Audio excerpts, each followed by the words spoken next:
Happy Milad. Semoga sehat selalu, selalu dilindungi Allah Subhanahu wa Ta'ala. Bahagia terus ya, Abi. Semoga sehat selalu sampai lihat cucu dari kita.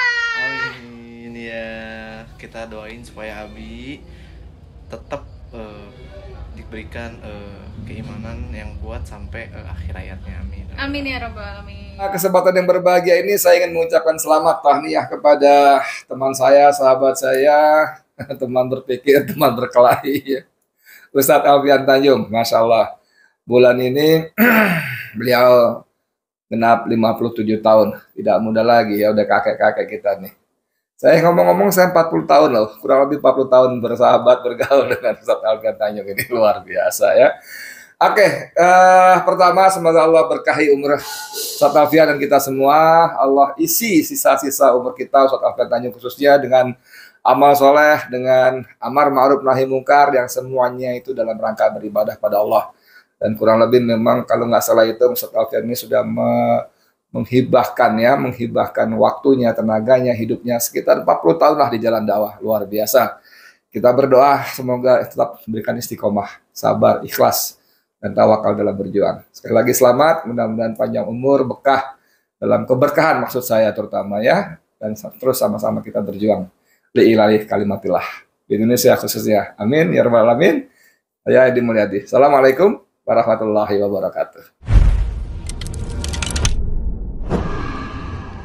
Assalamualaikum warahmatullahi wabarakatuh. Waalaikumsalam warahmatullahi Pemirsa, kita jumpa di ruang tayang di Bacain Berita. Bung Kameramen menjadi pendamping Bung Alfian. Bung Kameramen ingin melanjutkan bacaan beritanya. Ini edisi spesial Bung Alfian. Ya. Lagi Membaca Alfian. Ya Bung Alfian, lagi kita kembali. Bung Alfian silakan pilih kertasnya dan kata tanya apa yang digunakan dalam udah kayak di KPU Bung. Masih asli. Masih di lakban. Nggak ada contekan. Gitu, ya, contekan ya. Apa tuh Bung Alfian? Apa? Wah, ini kayaknya paling banyak nih Bung Alfian apa. Banyak tapi ya milihnya bingung. Nah Bung Alfian, seperti biasa di awal saya dulu yang bertanya, apa yang membuat Bung Alfian apa ya istilahnya tidak berubah? Maksudnya Bung Alfian kan istiqomah dari dulu, begini. Ya orang udah namanya di penjara, bahasnya toharoh aja lah, bahasa yang ringan-ringan aja lah. Ya mungkin itu Bung Alfian di awal ini, silakan. Ibnu Taimiyah bolak-balik di penjara. Yep. Dan banyak ulama-ulama besar yang saya tidak ada sekuku-kuku mereka banyak di penjara. Erdogan mengalami proses akselerasi kemampuan dia mengelola potensi kekhilafahan Turki Utsmani, dia 3 tahun dalam penjara. Jadi penjara itu juga menjadi kisah para nabi dan rasul. Allah. Sebutlah misalnya Nabi Yusuf alaihissalam. Artinya itu sebagai bentuk walaupun bukan sebuah keharusan. Jadi artinya istiqomah yang saya alami pastinya ini juga adalah karena kita tidak pernah boleh berubah niat karena Allah.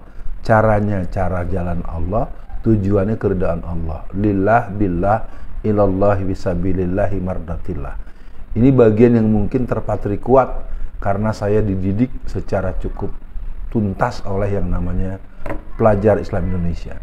Bahwa kami para kader pelajar Islam Indonesia senantiasa akan membela kepentingan Islam dan umat Islam dalam situasi dan tempat dan keadaan yang bagaimanapun juga. Ditambah sejak kecil saya langsung, karena saya anak laki-laki satu-satunya, jadi ibu saya itu sangat telaten untuk urusan-urusan ibadah, urusan akidah, dan urusan-urusan prinsip-prinsip agama. Begitu Bung Kameramen. Iya, Bung Alfian, seperti biasa kita langsung bacakan pertanyaan dari netizen nih Bung Alfian. Apa? Nah yang pertama Bung Alfian, mungkin Bung Alfian kalau pertanyaannya banyak bisa dijawabnya bisa disimpulkan lah ya, disingkatin maksudnya. Yang pertama adalah dari netizen tidak boleh baper. Nah, ini kayaknya akun anonim nih. Apa saja tantangan dan hambatan selama berdakwah dan nikmat apa yang pernah didapat selama berdakwah Bu Alfian? Itu yang pertama. Kemudian yang kedua dari Rudi. Apa motivasi Ustadz waktu itu pernah daftar jadi caleg? Apakah di situ ada dakwah yang ditekankan? Nah, itu yang kedua Bung Alfian. Nah, yang ketiga, dia nanya tapi jawab sendiri nih Bung Alfian. Tapi mungkin Bung Alfian perlu jawab juga. Apa alasan UAT kita harus memenangkan Amin? Apa karena 0 dan 02 dan 031 kolam semoga menang? Silakan dijawab Bung Alfian. Yang pertama, tantangan dan nikmat ya. Secara jujur ketika memulai ya, kita sebagai namanya anak remaja, saya sudah mulai berkhutbah sejak SMA kelas 2. Ya kalau namanya anak-anak lebih bersifat narsis lah. Ya, lebih bersifat coba-coba gitu kan, walaupun gemeteran, asli saja. Ya dengan jujur, kemampuan-kemampuan yang sifatnya menopang itu kan kita peroleh lewat pengkaderan di PII dan peluang-peluang yang diberikan oleh para senior, terutama para guru-guru saya, guru-guru saya itu, mereka banyak memberikan ruang dan peluang untuk saya tampil di hadapan publik. Nah, soal nikmat, sangat banyak. Nikmat yang pertama saya harus katakan nikmat al-halawatul iman, nikmat jadi orang beriman. Allah. Sebutlah secara subjektif sejak SMA kelas 2, seingat saya sudah tidak lagi minta uang jajan pada orang tua. Masya Allah. Ya.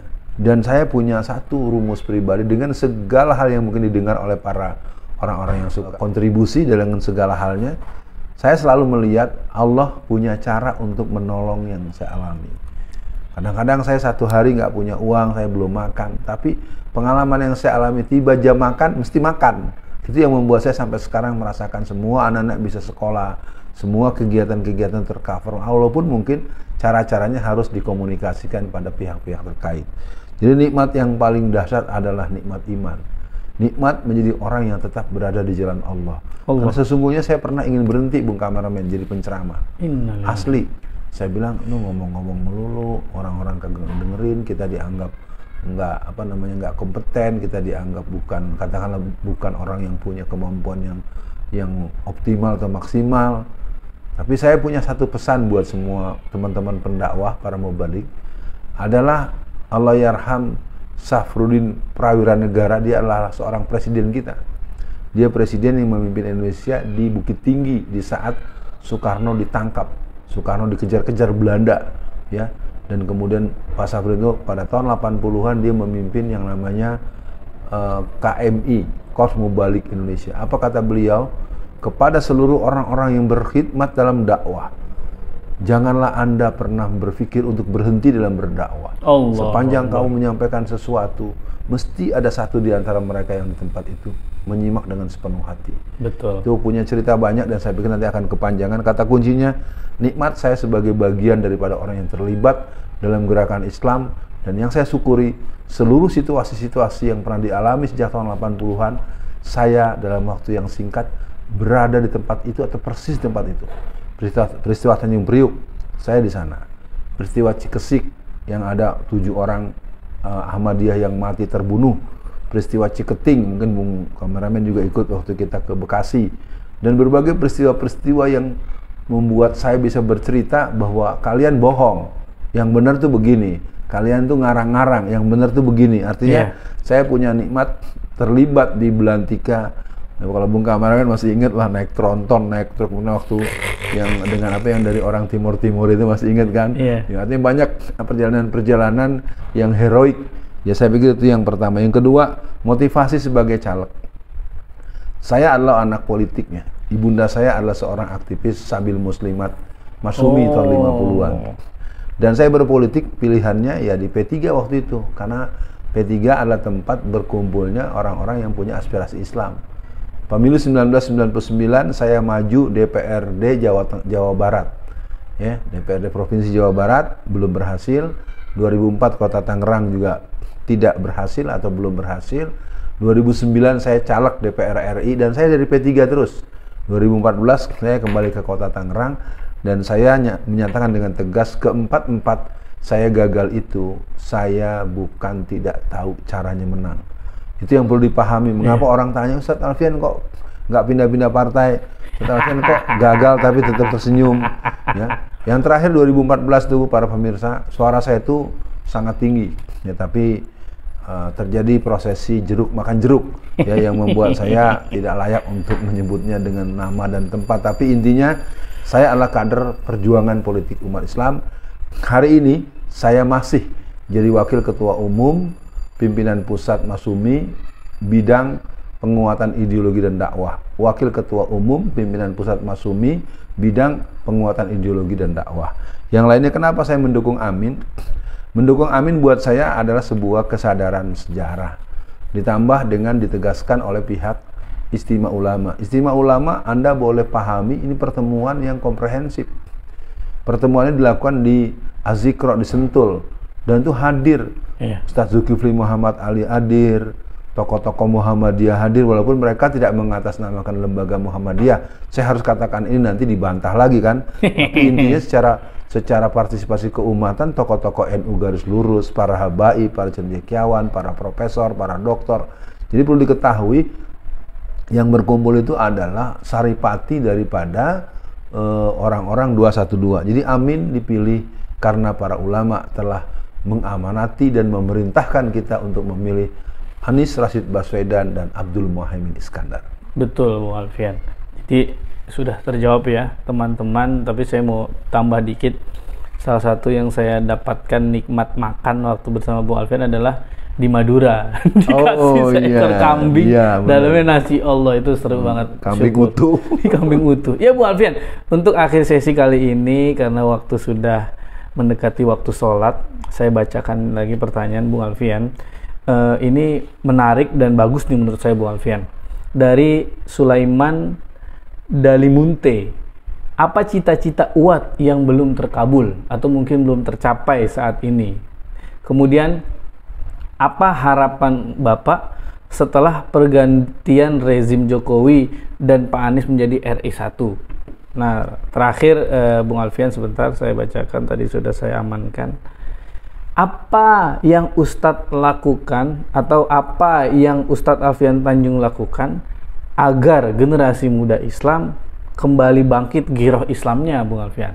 Sekalian closing, silakan. Ya, yang pertama cita-cita saya adalah memiliki kelembagaan pendidikan bisnis dan politik bisnis secara legal law dan secara kerja-kerja yang buat dua mata. Terus terang saja, dua mata. Mata pertama, mata profesional dengan kewajiban-kewajiban finansial yang tinggi. Yang kedua adalah mata keumatan tapi dengan kualitas yang sama.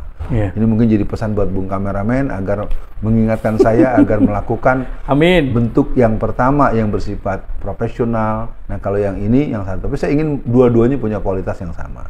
Itu cita-cita saya adalah memiliki kelembagaan resmi yang bisa melakukan pendidikan generasi yang berkaliber konglomerat, yang berkaliber ulama yang konglomerat yang ulama, tetapi mereka memiliki visi politik Islam dan mereka tentu di hatinya ada kerinduan kedatangan Imam Mahdi dan kembalinya khilafah min haji nubuwah. Itu cita-cita saya. Yang kedua, tadi harapan kepada apa? Kalau Anies menang. Anies menang tentu saya bersyukur kepada Allah. Anies tidak menang karena saya punya kesempatan untuk merapikan tata jaringan yang saya kelola dan pendidikan politik yang sedang saya tekuni hampir kurang lebih 2 tahun ini akan saya rapikan. Dan yang terakhir tadi, apa untuk generasi muda? Generasi muda kita sudah mencoba launching yang namanya GSMI, ya, Gerakan Subuh Milenial Indonesia. Jadi buat teman-teman, adik-adikku, anak-anakku generasi Gen Z, bahwa nanti kita coba ngobrol lagi tentang gerakan subuh gabungan. Alhamdulillah kita sudah melakukan beberapa tahap dari yang sangat sederhana sempat 1.000 orang, 7.500 orang, dan terakhir kita pasang target waktu itu 1 juta orang.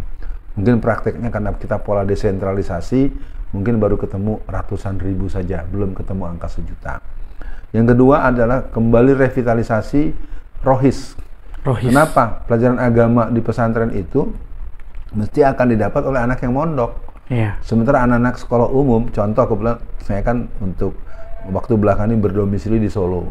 Ternyata di kota Solo itu ada 220 sekolah umum, Bung Kameramen. Jadi kalau ditanyakan apa untuk generasi muda, revitalisasi wajah masjid dan reorientasi atau reeksistensi rohis-rohis di sekolah SMP SMA dan tentu sekaligus di kampus dengan hidupnya kembali LDK. Dan semuanya tidak boleh partisan dalam konteks harus diklaim oleh partai apa, tetapi saya ingin katakan semuanya akan memilih partai yang berhaluan Islam, gitu.